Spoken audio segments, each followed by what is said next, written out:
Hello everyone and welcome to Gas City Gaming's Aether Revolt set review. In this video we'll be taking a look at all the green cards. Just a quick note though, I will never profess to be an expert. I'm not on the Pro Tour, I'm not topping GPs all over or anything crazy like that. These are just kind of my opinions on these cards, mostly in a limited environment. If I think they might leak into standard or even past that, I'll make a note of it, but for the most part this is going to be a limited review of these cards. So we'll get to our first card here, right there. Aether Herder. It is generic, 3 generic mana and a green for a common creature. It's an Elf Artificer Druid.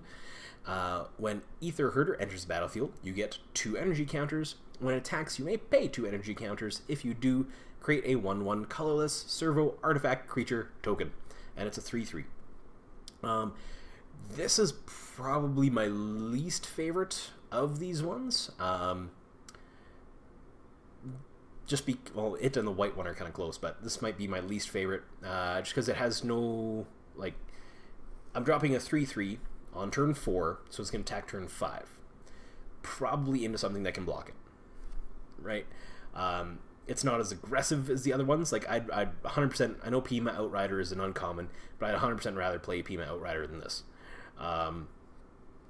It's Fabricate, which gets me as either a 3/3 and a servo anyway, or a 4/4 trample. So I'd rather have one of those. So I'm not as high on Aether Herder. The green in Aether Revolt is not as good as the green in Kaladesh overall, in my opinion.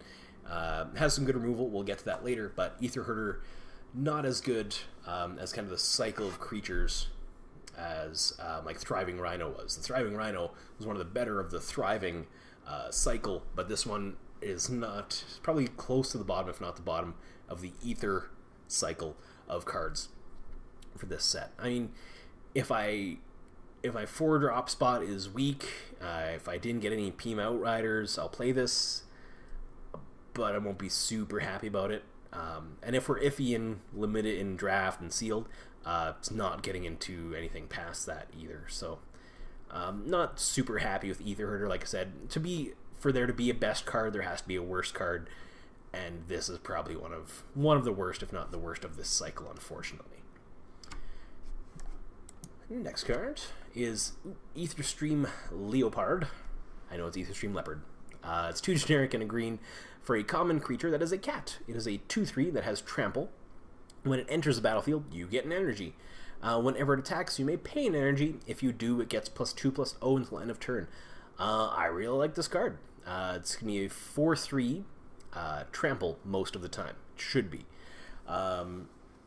Trample, I really like cards with trample in this block, because there's a lot of time there's going to be little creatures chumping you, or 2/2s, or other 2/3s. So turning this into a 4/3 with trample usually lets you kill their creature, whatever's blocking you, and lets you get through for damage. So it does usually, so it takes a place of kind of a removal spell. Just play along with me. It takes the place of that and gets in for damage. It does both things on one card all by itself. You don't need any extra help in order to do that. You'll need extra help in order to do it repeatedly, granted, but on its own, this can turn into a 4/3 with trample, and I like it because of that. So Aetherstream Leopard, I am a fan of your 4/3, I'm going to call it 4/3 trample goodness. 2/3 blocker is always good as well on the defense, so I'm happy about that. But this, more to me, fits the a good aggressive creature role. That's where I would slot this into in my deck. But I do enjoy Aetherstream Leopard. Aetherwind Basker is 4 generic mana and 3 green for a mythic creature lizard. It has trample as well. Whenever Aetherwind Basker enters the battlefield or attacks, you get an energy for each creature you control. So if you're playing like green-white tokens, Fabricate, that kind of thing, you're gonna get 4 energy, hopefully, at least, out of it. Also, it's a 7/7 on its own, but you can pay an energy to give Aetherwind Basker +1/+1 until end of turn. That's not a when it attacks trigger, that's just...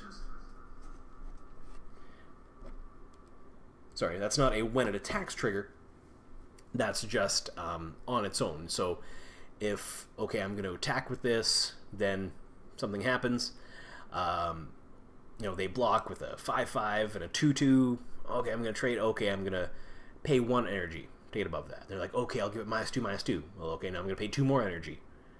You know, you can do it at instant speed in reaction to things, in reaction to blocks, whatever you have to do. And if you're playing like your blue-white, you're going to get some energy, or a blue-green deck, that you're going to get some energy from those blue cards as well. It could be really good. 7 mana is tough to get to. It doesn't have any cost reduction, but if you can get to 7 mana with a decent life total still, this card could really win you the game, I think. Because the trample isn't evasion, but it's the thing that will often win you combat. You're going to either kill with a 7/7, potentially much bigger than that even. You're going to at least kill a couple of their creatures, and if to swing the board balance in your favor, and get over for some damage. So if you can get to this guy, if you can get to the 7 mana and the 3 green specifically, really good card in my opinion. I think it's too big to get into standard. Too much mana for what it does, for what it is and what it does. That, and it's like, you can kill it with any removal spell in, well, not any removal spell, but any, just kill that. And there's, like we've said before in some of our other videos, there's so much more of that when you get into those bigger formats. Like even just standard coming out of limited, there's so many more just kill that spells in standard that I don't think it gets into there. But limited bomb, I would for sure play this as my top of my curve in sealed or draft. But I do enjoy Aetherwind Basker. Aid from the Cowl is 3 generic mana for a green. Sorry, it's 3 generic mana and 2 green for a rare enchantment that has Revolt. At the beginning of your end step, if a permanent you control left the battlefield this turn, reveal the top card of your library. If it's a permanent card, you may put it onto the battlefield. Otherwise, you may put it on the bottom of your library. It could be good. Green is a little harder, from what I've seen anyway. Whatever, depends what color you pair it with, but it can be a little harder to trigger Revolt if you're not sacking things like you usually are in black-white, or or red even. So it depends on what color you pair it with, but could be good, could also not be very good depending on what color you pair it with.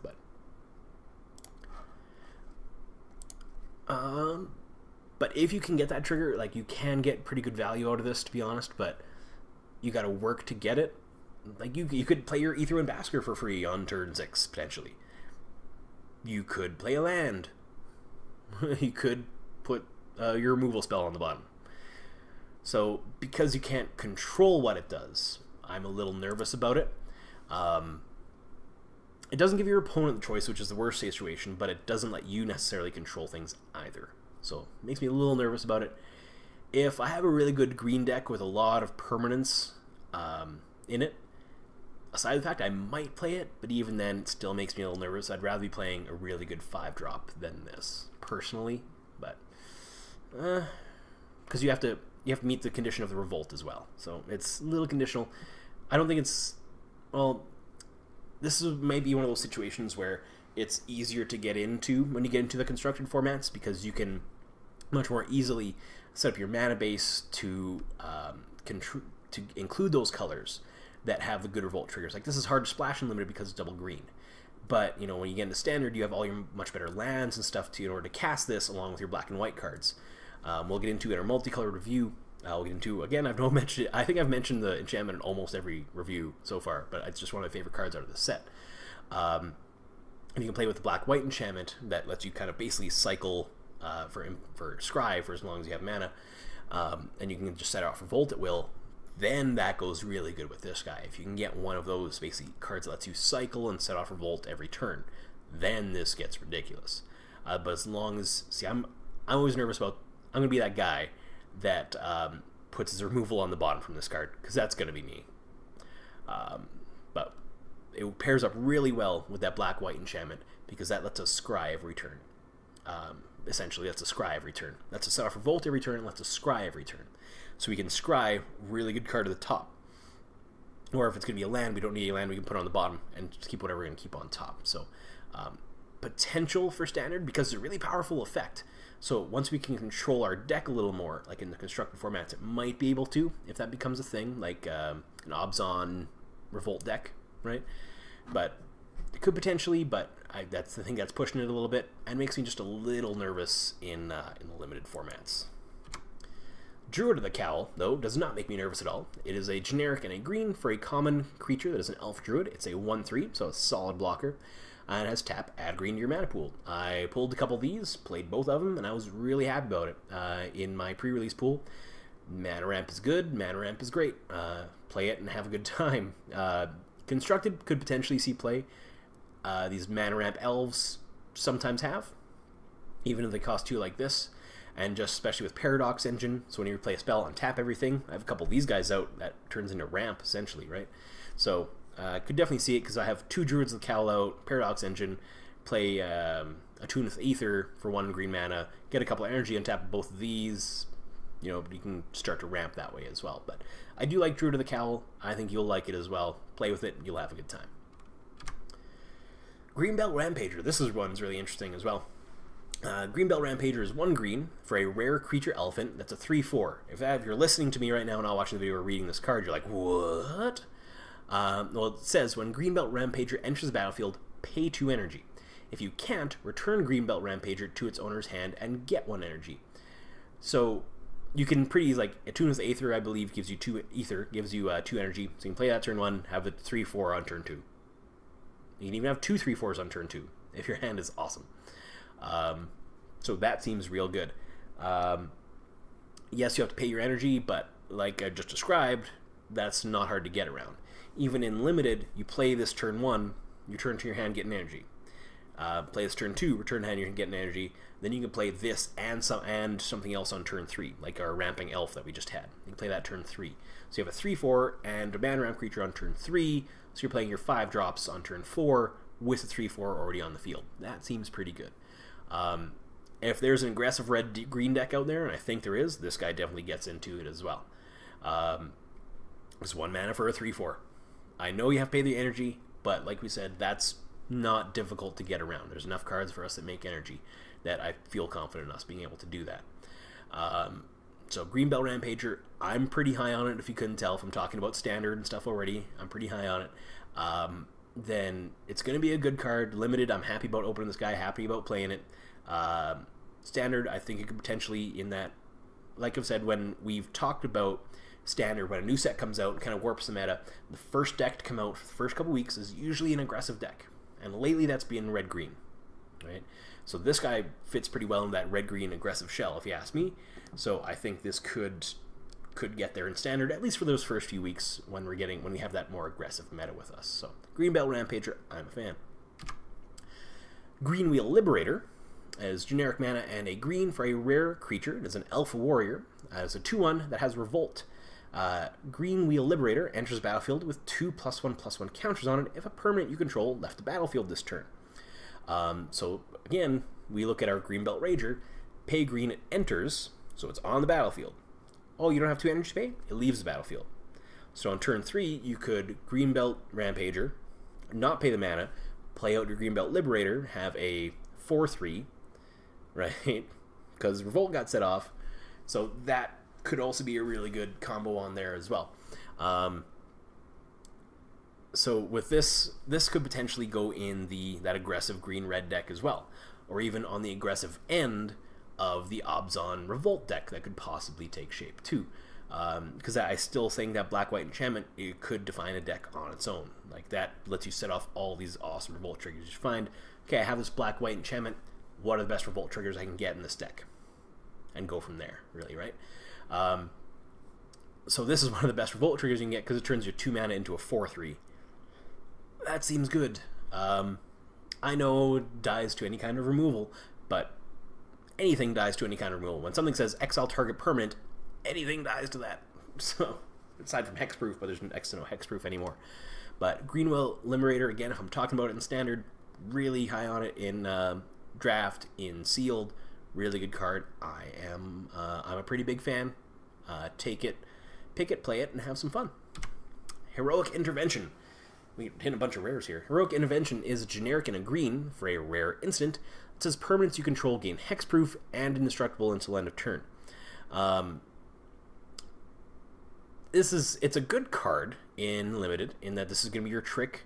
when your opponent swings in to your little board with a bunch of their big stuff, you play this chump and hopefully swing back for what will hopefully be game, because their board will be tapped down.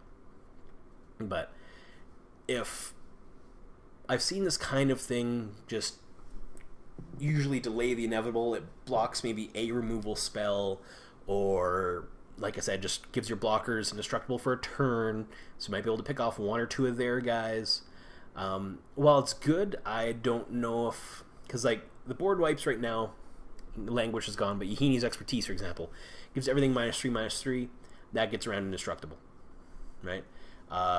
We had our big black flying demon, gets -2/-2. That gets around indestructible. Doesn't get around hexproof, granted, but like Yahini's Expertise is a global effect. That gets around hexproof. So Flaying Tendrils gives everything -2/-2. That gets around hexproof and indestructible.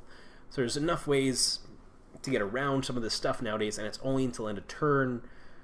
Okay, I know it's not going to get hexproof for the whole game for 2 mana. That's not the card we're talking about, though.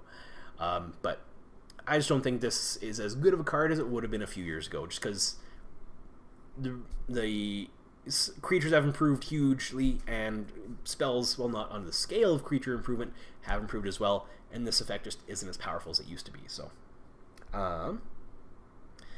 drafted and limited, I'd play it. You know, it's your prevention spell, it's your protection spell. Like I said, it's gonna be your 1-turn swing, hopefully win back spell. But I would play it in draft and in sealed. I would play if there was a really good creature, like a really good uncommon creature, or even a really good like removal spell in the same pack with this. I would probably pick that over this, to be honest.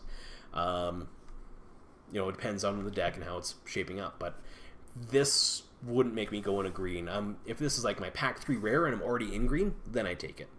If there's like no really good creature in that third pack. But Hidden Herbalists is a 1 generic mana and a green for a creature, for an uncommon creature that is a human druid. It is a 2/2 and it has Revolt. When Hidden Herbalists enters the battlefield, if a permanent you control left the battlefield this turn, add green to your mana pool. So that seems good. It is not our red-green buddy that did the same, that you could just chain together, right? You can do that, potentially, so if you had something that sacked to leave the battlefield, you could chain as many Hidden Herbalists as you needed to into each other, so that seems good. But with what that did with our other deck was turned one of our red guys into a huge creature that you could then bash in with. I don't think we have that in this yet, but Hidden Herbalist, at worst, it's a 2/2. At worst, it's a bear, which bears have always been playable. In best case scenario, it's a bear that lets you play another spell. So I'm happy playing this. I didn't get any, but I'm more than happy to play this if I did. I wouldn't play... I would play 1. Because in multiples, yes, you can chain them, but if I draw one late and I didn't have everything lead, it is just a bear. So if there's something better than this, I would include it, but like I would be shy about playing 2. I would definitely play 1, but shy about playing 2. And I could potentially go into the aggressive, like, green-red deck, because you can go like this, like play turn 3, play your Rhino, play this, play your Rhino, play this, play the guy that comes in with 2 extra counters. It comes in as a 4/3, right? Sets off double Revolt triggers, right? So it could blow up your board pretty good in Standard. So maybe if it fits into that deck, like we're talking about, but that's a maybe. Hishspire Infusion. So we had a really good red pump spell in a red set that was +4/+0 and trample. Hishspire Infusion. It's not giant growth, but it's as close as you're gonna get basically nowadays. It's generic and a green for a common instant. The target creature gets +3/+3, and you get 2 energy. So, I like this card. Again, so for 4 mana, if I can attack with something, give it +7/+3 trample. Like if I give it to one of my double strike dudes. I know Magical Christmas Land, we're talking about multiple cards syncing up now. But there's a lot of really good, really cheap, green, red, aggressive, efficient threats. And those, I think, for these first couple weeks in Standard, will all tie in together and find their way into a deck, and at least be a presence there. If not necessarily be in the top tier, there will be a significant presence there of that. Other than that, obviously, so Standard, that was Standard. limited, drafts, sealed, this guy, definitely play it. It's a really good trick. Not only does it give you energy to fuel your other stuff, it lets you either swing in for more or win combat, one of those two things. So, good card is good. A lot of this can even just finish the game a lot of times. It's like, okay, well, he's going to swing that one thing, leaves me at 2, I'm good for another turn. Oh, you pumped it? Okay, yeah, that's game. You know, that's what this is going to do a lot of times. Or let you kill their big thing. You know, they're attacking with their 5-5, I just got my 3-3, oh, it's 6-6, I win, you're dead. You know, so it is going to win combat a lot of times, let you swing in for more. This card's going to win games in your limited pools, so just pick it, play it, and have some fun. Lifecraft Awakening. This one's really interesting. It is an X and X generic mana and green for an uncommon instant. It says put X +1/+1 counters on target artifact you control. If it isn't a creature or vehicle, it becomes a 0/0 construct artifact creature. So you can turn your mana rock of some kind or whatever you had into a creature at instant speed. So I got an empty board, but I got a clue. My clue's a blocker, right? Or I have this little creature, and I got a bunch of mana. It's not a little creature anymore because it got a bunch of counters on it. And this effect is permanent as well, notice. You don't get any energy with this, but it's permanent effect, which can be nice. It exposes whatever you put the counters on to removal. A creature can be removed, that's just part of Magic. But it can definitely be a nice trick if you get a lot of mana, or if you find yourself in your limited environment kind of flooded out with a couple little things on the board. This just basically turns it into a big creature for you, right? So it can be really good. I would definitely play it in my... It's a good... This is kind of Green's... This is kind of how Green... We'll see their actual removal in a few minutes. But this is kind of how Green removes things. Their creatures are bigger, right? I'm going to go into combat. Oops, my creature's bigger, your creature dies. This tends to be how Green removes things. This and fighting mechanics, we'll see those in a bit, though. But I like it. Standard, I don't know, because this is only as expensive as you want it to be. You know, you don't get more advantage. Like our last spell cost 2 and pumped +3/+3. If we wanted 3 +3/+3 out of this, it would cost us 4 mana. Just not as good of a return as on our investment. I know it's permanent, but not as good of a return, unfortunately. So I don't think it's going to make standard. It'll be really interesting, but definitely sealed, limited, going to be pretty good. Lifecraft Cavalry, 4 generic mana and a green for a common creature elf warrior. It is a 4/4, has trample, so I always like trample, like you've heard me say a few times in this. Has revolt. Lifecraft Cavalry enters the battlefield with 2 +1/+1 counters on it. If permanent you control left the battlefield this turn. This did a lot of work at my pre-release that I went to. I didn't get one of these, but I saw it all over the room because it is common. Do a lot of work all over the room for it, because a lot of the times, like, you'll attack with something, they'll maybe block, or you'll have an implement that you can sacrifice, or something to get to leave the board, and this becomes a 6/6 trample for 5 mana a lot. Even a 4/4 trample for 5, I'm happy playing that. So if it can potentially be a 6/6 trample for 5, I'm real happy playing that. Standard, a little too expensive to do for what it does for standard, in my opinion. But in limited, this is a real good card. It's going to be towards the top of your curve. Maybe you top off with the Aetherwind Basker. But this guy is definitely right up there as well. 5 mana for a potential 6/6 trample and at least 4/4 trample. I'm happy playing that every time. Lifecrafter's Gift is 3 generic mana and a green for an uncommon instant. It says put a +1/+1 counter on target creature. Then put a +1/+1 counter on each creature you control with a counter on it.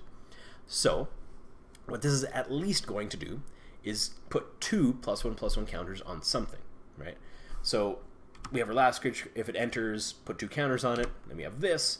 So if we play that creature with its trample, with its revolt effect, then we play this, we have 2 creatures, one with 3 counters on it, turns into a 7/7 trample, and then this makes something else, gives it +2/+2 as well. The art in this is adorable. She's like putting a shell on some kind of weird turtle thing. I don't know, I can't quite, but that's adorable.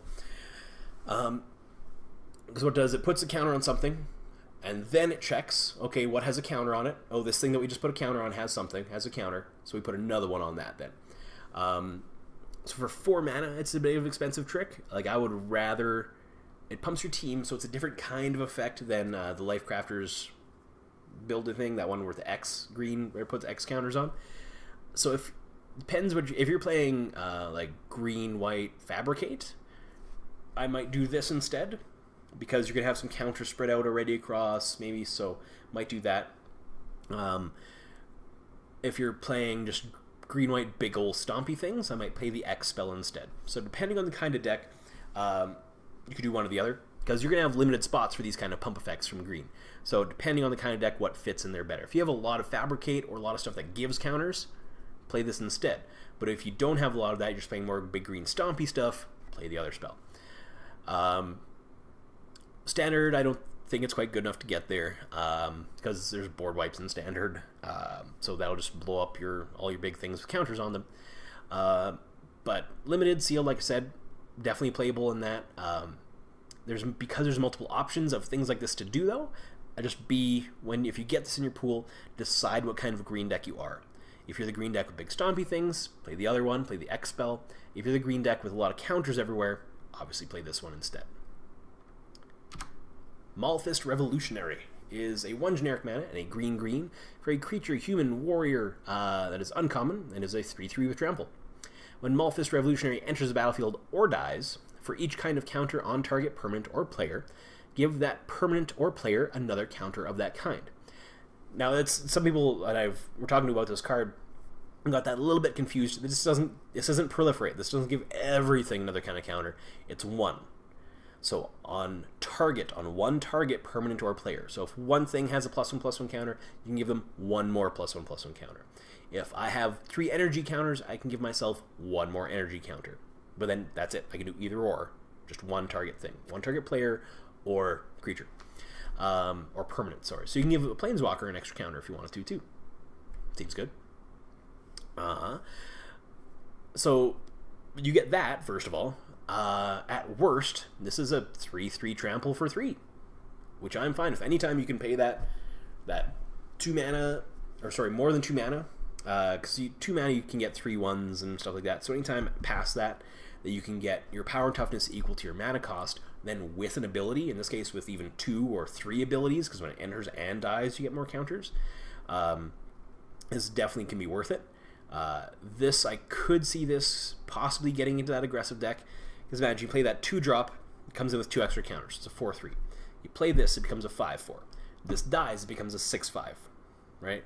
So that just keeps pumping that, gets along well with your counter strategies. If the counter strategy is something that's going to be big in that deck, it could be, but I see more of the pump spells in that deck being the big strategy behind that deck. So maybe, maybe not, but definitely limited. Like I said, if we're talking about it in Standard, draft, sealed, yes, just a yes. Play it, even though it's 2 green. You can't really splash it that easy, but if you're a green deck, play this Maulfist Revolutionary and have fun. Monstrous Onslaught is how green tends to do removal. Like I said, they either pump creatures or do this kind of thing. Monstrous Onslaught is 3 generic mana and 2 green for an uncommon sorcery. Monstrous Onslaught deals X damage divided as you choose among any number of target creatures, where X is the greatest power among creatures you control as you cast Monstrous Onslaught. So it deals X damage. So I have a 3/3 on the board. It deals, and it's my biggest creature. X is 3, as you choose among any number of target creatures. So they have a 2/2 and a 1/1. I play this, it deals 3 damage. I divide how I choose. So it deals 2 damage to the 2/2 and 1 damage to the 1/1. Kills 2 things, right? Hopefully you're going to have like an Aetherwind Basker or something massive when you play this spell. An Aetherwind Basker, pump it up with a bunch of energy, play Monstrous Onslaught, kill their board, swing in with your Aetherwind Basker for the win. Again, that's a little bit magical, Christmas landy, but, you know, we wouldn't be Magic players if we didn't think about the potential of cards, right? But this is, if you're in green, this is going to be one of your removal spells that you are more than happy to play. You're going to fight things, and it's just a one-way fight. It's that creature doesn't take any damage back. You know, you don't have, no matter what, this is going to go off as well. So when you cast it, whatever biggest creature you have then, so I cast this. So I have a 5/5. Somebody goes, okay, I kill your 5/5. Okay, well, as I cast that, it's still going to do 5 damage split up to whatever damage. And even if for some reason I'm thinking of that wrong, it would just go then down to the next lowest creature. So I cast it, I have a 5/5, somebody kills that, I have a 4/4, okay, it just goes down to the 4/4. It doesn't say deal damage equal to target creature's power, split up, divided as among you choose. No, just where X is the greatest power among creatures you control. Right? And if I'm reading that properly, it says as you cast, so I'm casting this. Right now I have a 5/5 as I cast this. It doesn't say as it resolves. It says as I cast. So I think it would be the bigger creature in that situation I described. But Monstrous Onslaught, if you're green, you're going to play it. I don't see this getting into, because it's not an instant, I don't see it getting into the standard aggressive deck, but definitely play it in sealed, play in limited, you're going to have a good time.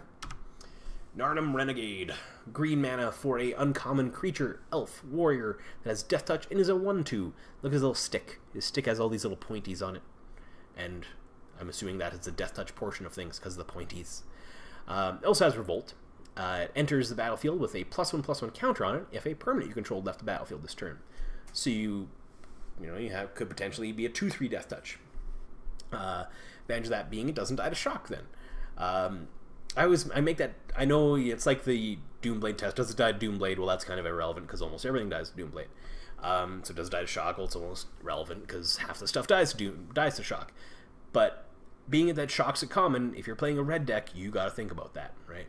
So, but like I said, we had a black card that had Death Touch. I want to play these little Death Touchy guys because they're going to hold back the big bombs on the other side, right?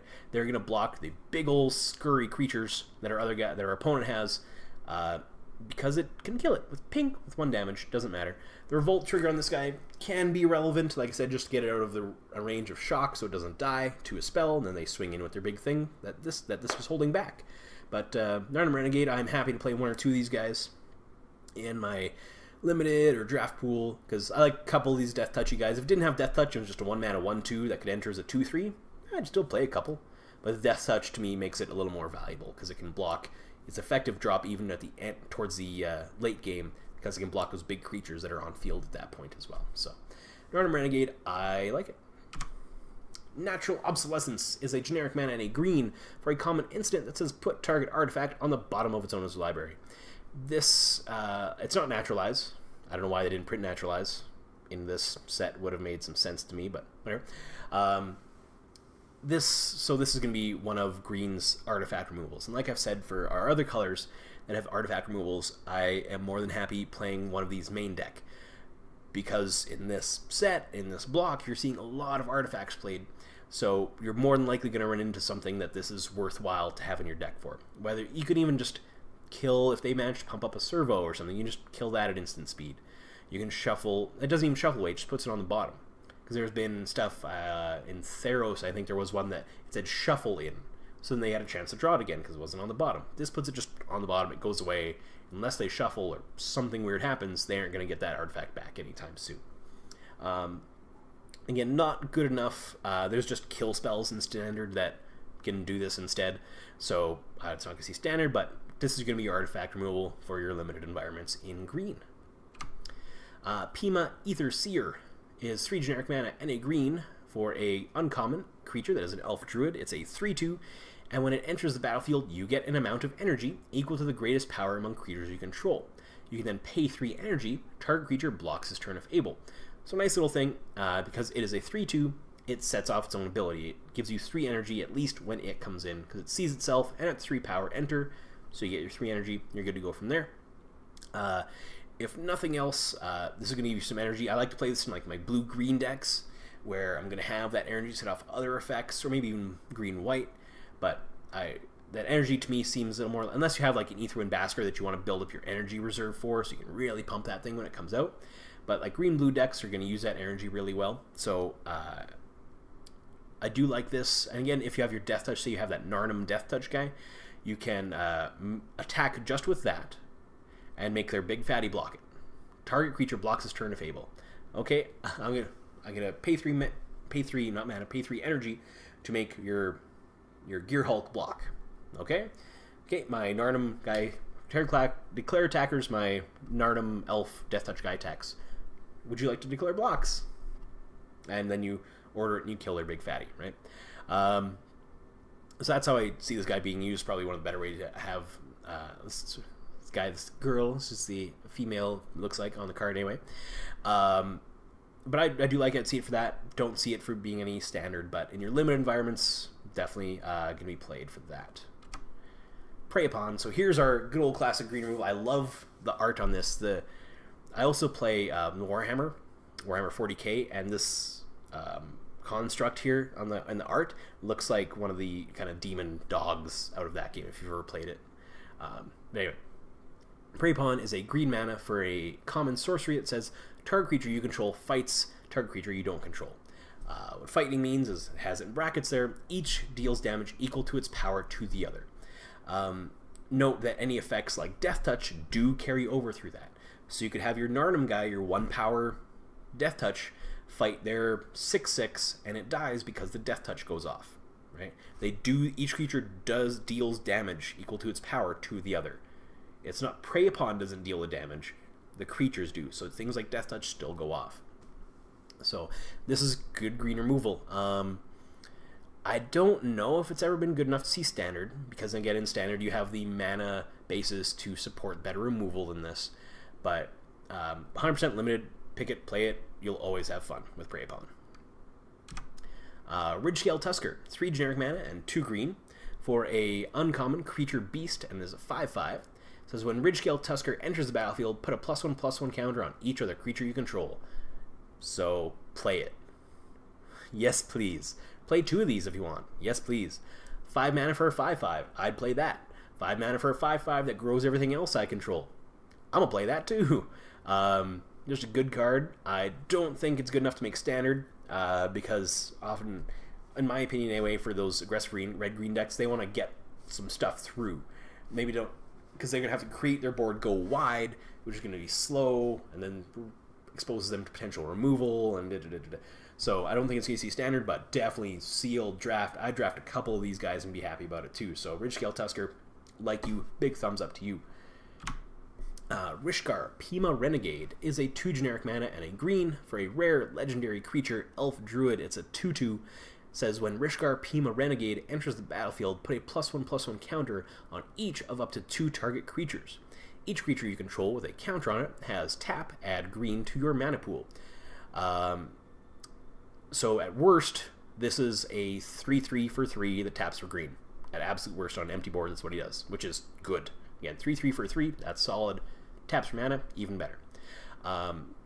What you could do, just again, thinking of the potential, put +1/+1 counters on a couple servos, and you have 2/2 servos that tap for green. That seems pretty good too. Or whatever other creatures you can put it on. You can even just put them on bigger creatures with trample, to just make them bigger and kind of forget about the ramp if you don't need it, right? So I do really like Rishkar. I've heard some rumblings about him going into standard just to help you ramp out big creatures. We're missing one of the biggest creatures, right? Nowhere Emrakul to ramp out. But I've heard a little bit of rumblings about that in standard, so I'll accept those rumblings. I could see it, right? Because you drop this turn, so you have 3 mana, you have 2 little creatures out already. You drop this turn 3, and on turn 4 you have your 4 land plus 2 more creatures, so you can, on turn 4 you can play a 6-drop. Right? That seems pretty good. So obviously, if we're talking about standard, limited, draft, sealed, yup, you bet. And you can even splash for it to help you ramp into other stuff, even though your other stuff taps for green. If, you get your forest, you're out of land, you drop this guy, suddenly you have a bunch more land on board, right? Now, Rishkar's Expertise is 4 generic mana and 2 green for a rare sorcery that draws cards equal to the greatest power among creatures you control. You may cast a card with converted mana cost 5 or less from your hand without paying its mana cost. So you're going to have something real big. One of green's weaknesses has been card draw, right? Not a lot of it. There's actually a couple, like this one for one, and you'll see another one for our last card that lets you draw cards in green. That has always been good. So again, just think of the best. You can play that enchantment with Revolt that lets you put stuff onto the battlefield. You can play a Ridgescale Tusker. That seems good too. You could play Ishkana, I believe is 5 mana off of this. That seems alright. Any of your good 5-drops throughout. Again, the expertises, the whole cycle, are just good. I've said it in every color review so far. If this is the first one you're watching, just cost reduction effects are good. They've always been good. Phyrexian mana, which I forgot about the last couple of reviews. Delve, Cascade, any of those things that let you cast spells for cheaper than the cost printed in the top right-hand corner have been good and have been played. So for that reason, I see these expertises really making a difference. And for like your 6-drop, if you're hitting land and playing cards on pace, your hand's gonna be almost empty when you play this expertise. So you're gonna refill your hand, and you're going to drop some kind of gross bomb or mythic probably onto the board, right? So I really enjoy Rishkar's expertise. So obviously it's gonna be standard, I believe so. And if we're talking about standard, you are going to obviously play it, enjoy it in any kind of your limited formats. Play it, pick it, have fun. Scrounging Bandar is generic and a green for a common creature. Cat Monkey. Favorite creature type ever, Cat Monkey. Scrounging Bandar enters the battlefield with 2+1/+1 counters on it. At the beginning of your upkeep, you may move any number of +1/+1 counters from Scrounging Bandar onto another target creature. It's a 0/0, but it's a 0/0 enters with counters, so it lives, right? This, in my deck, when I did play a green something deck on pre-release weekend, and this is how I often triggered my Revolt cards, is I would have a creature, move the counters onto that creature, this would die, leave the battlefield, and then I could play my Revolt card and set off whatever effect that had. Because that, I really like it in your draft and limited, so if you're playing like green-white with a lot of your white Revolt cards, or even our green Revolt cards that we saw some really good ones, this is how you set those off a lot. It is common, so you could see multiples. I would gladly draft a couple of these if I'm drafting that kind of green-white Revolt deck, for sure. Standard, I don't think it quite gets there, because to me there are other better ways to set off your Revolt and keep your creatures around. So, but for your limited formats, I played this guy and had fun with it. I think you will as well. Silkweaver Elite is 2 generic mana and a green for a creature, elf archer, has reach, and is a 2/2. And common. It has Revolt. Whenever it enters the battlefield, if a permanent you control left the battlefield this turn, draw a card. Now, Reach is a good effect to have, because green isn't good dealing with flyers other than either Reach or effects like Prey Upon. Only thing I don't like about this is usually Reach creatures have higher toughness, so they can not, so they can block flyers profitably. Like in the last set, we had a 0/3 of Fabricate 1 that turned into a 1/4. That's the kind of Reach creature I want. Not this. This trades with a Windrake. That I know we looked at that bee, that insect. It was a 2/3. This loses to the 2/3 bee. I don't think it should.